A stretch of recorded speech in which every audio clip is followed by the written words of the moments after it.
এক দেশের বুলি আর এক দেশের গালি বলে না, তাই আপনাদের কত বলবো। দেখুন, এক একটা ভাষা আস্তে আস্তে আস্তে আস্তে পরিমার্জিত পরিবর্তিত হয়ে হয়ে হয়ে হয়ে সেই ভাষার কত রকমের অর্থ হয়ে যায়। যেমন ধরুন বালতি, তো বালতি শব্দের আমরা কি এর ইংরেজি বা বাংলা বা এর অর্থ কি বলবো। বালতি বলতে যে পাত্রটাকে আমরা বুঝি, যেটা একটা জলাধার, জল আমরা সেই বালতিতে করে নিয়ে খাই, বালতিতে জল ধরি, এরকম। তো যেমন ধরুন কেদারা, চেয়ার, তো চেয়ারকে আমরা কেদারা বলি, বাংলায় কেদারা বলি, কিন্তু বাংলা শব্দ কটা মানুষ জানেই না তেমন। তাই প্রত্যেকটা ভাষাই এইরকম একটা পরিবর্তিত হয়ে হয়ে, যেমন সংস্কৃত ভাষা থেকে অনেক ভাষা এসছে। তারপরে ধরুন আমার কাছে যে মানুষগুলো আসে, তাদের ভাষা, অনেক ভাষা আমি কি সব বুঝি? নিশ্চয়ই না। আপনাদের কাছেও যারা যাবে, প্রত্যেকের ভাষা আপনারা কি বুঝবেন? এক একটা, যেমন এই যে ভারত, আমাদের যে ভারত, এই যে দেশ, এই দেশের এক একটা রাজ্যের এক এক রকমের ভাষা, এক একটা অঞ্চলের একটা আঞ্চলিক ভাষা থাকে। এরকম প্রত্যেকটা অঞ্চলের একটা ভাষা থাকে। যেমন বাংলাদেশের এক একটা, যেমন সিলেটের ভাষা একরকম, কুমিল্লার ভাষা একরকম, তারপরে আপনার বরিশালের ভাষা যেমন মুই, মোড়া, মোড়া খাইমু, যাইমু, এই যে ভাষা, তো এই ভাষার পরিবর্তন এক একটা অঞ্চল বিশেষে হয়ে থাকে।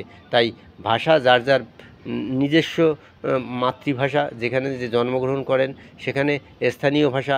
আবার যদি ওয়েস্ট বেঙ্গলের গঙ্গার তীরে শ্রীরামপুর, এইসব অঞ্চলে আপনারা আসেন, সেইখানে দেখবেন ভাষার কত বিবর্তন, কত পরিবর্তন, ভাষা পরিবর্তিত হয়ে হয়ে কত রূপে মানে সজ্জিত হয়েছে। তো যে ভাষা যত সুন্দর করে বলতে পারবে, তার আকর্ষিত রূপটা তত বেশি ফুটে উঠবে। তাই যেমন ধরুন চট্টগ্রামের ভাষা, যেমন একজন বৃদ্ধ মা সে বলছে, আমার হেডের মধ্যে হাডুর হুডুর হরে, হেডের মধ্যে হাডুর হুডুর হরে। আচ্ছা বলুন তো, হেডের মধ্যে হাডুর হুডুর হরে এর মানে কি?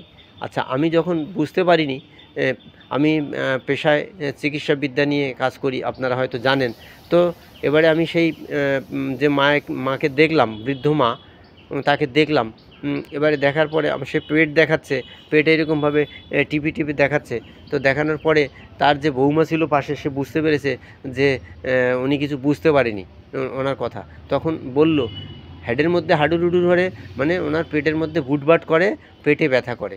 উনি পেটে কিন্তু হাত দিয়ে দেখাচ্ছে। তো এই যে দেখুন ভাষার যে পরিবর্তন, এই ভাষার পরিবর্তন, যেমন আসামে যাবেন, হ্যাঁ, মুই মুই তুমকো ভাল পাই, হ্যাঁ, মুই তুমকো ভাল পাই। তো এই যে আমি তোমাকে ভালোবাসি, আই লাভ ইউ। তো এই যে ভাষা, এই ভাষাও কত রকমের মানে কথা।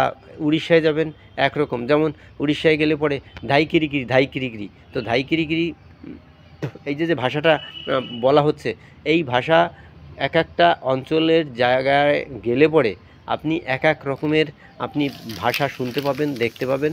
সেই ভাষা পরিবর্তিত হয়ে হয়ে হয়ে হয়ে অনেক মানে রূপ ধারণ করেছে। তাই ভাষা এবং দেশ, এক একটা দেশের ভাষা এক এক রকম। আমরা যদি বিদেশে যাই, ভারতবর্ষ থেকে যদি বিদেশে যাই, বাংলাদেশে গেলে বুঝতে পারবো, কিন্তু যদি জাপান বা অস্ট্রেলিয়া বা এই সব জায়গায়, তো তাদের ভাষা তো আমরা বুঝবো না। তাদের আঞ্চলিক যে ভাষা, সেটা তো মোটেই বুঝবো না। যদি ইংরেজি ভাষা হয়তো বুঝবো কিছুটা, তাও একেবারে মানে স্থানীয় যে ইংরেজি, সেইটা আমরা ততটা বুঝবো না। যাই হোক বন্ধুরা, আমি ভাষা নিয়ে দু চার কথা বললাম। আপনারা যদি আমার কোনো ত্রুটি হয়, আপনারা নিজ গুণে মার্জনা করবেন। প্রত্যেকের পাশে থাকবেন, ফেসবুক আনন্দের সাথে করুন এবং এগিয়ে চলুন। প্রত্যেকে সার্থকতা পাবেন, সাকসেস হবেন। ধন্যবাদ প্রত্যেককে, সবাই ভালো থাকবেন।